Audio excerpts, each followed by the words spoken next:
the very unique situation that Africa finds itself in is that it needs to industrialize, but it needs to industrialize under two very unique sets of circumstances. So one, it's being asked to industrialize and democratize simultaneously, but also this is happening in a context of premature deindustrialization.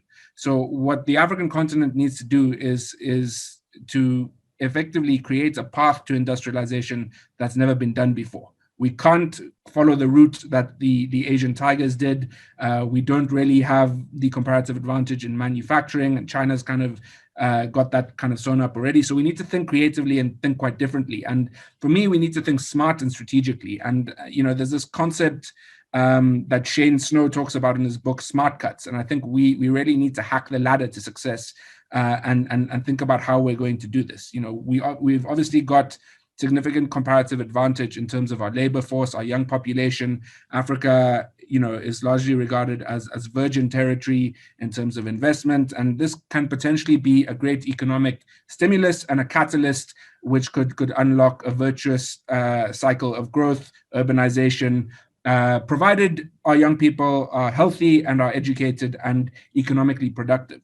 But at the moment, the issue is that the governance is not up to speed. The rate at which these people are coming into the workforce but are lacking opportunities there's a mismatch over there, and I think that's the circle that we're going to need to square from a policy and a governance perspective. For me, I think the best hope is through the African Continental Free Trade Agreement, because this presents us with a vision. It's a continental-wide agreement. I think it plays to our strengths, which is our population, the fact that if we work together as a collective, we're able to achieve size, scale, gravitas. It leverages sectors that I think are under development, where we have comparative advantage in terms of kind of the agriculture space as an employment sector, using technology as well. The digital landscape, I think, is completely undertapped.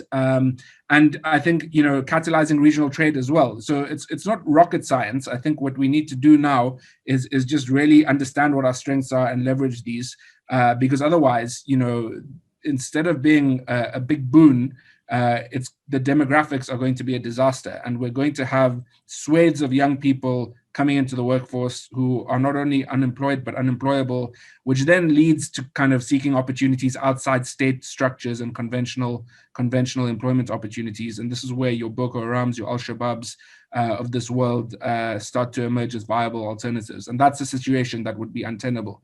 So, I think the point to stress here is that we've got a massive conundrum. We need to solve for this issue of politics of the stomach to get our young people clothed, fed, educated, economically productive, so that they can become an asset and lead to kind of greater economic growth, greater economic prosperity, and more inclusive societies. And the hope is that happens, but at the moment, there's not much good news out there.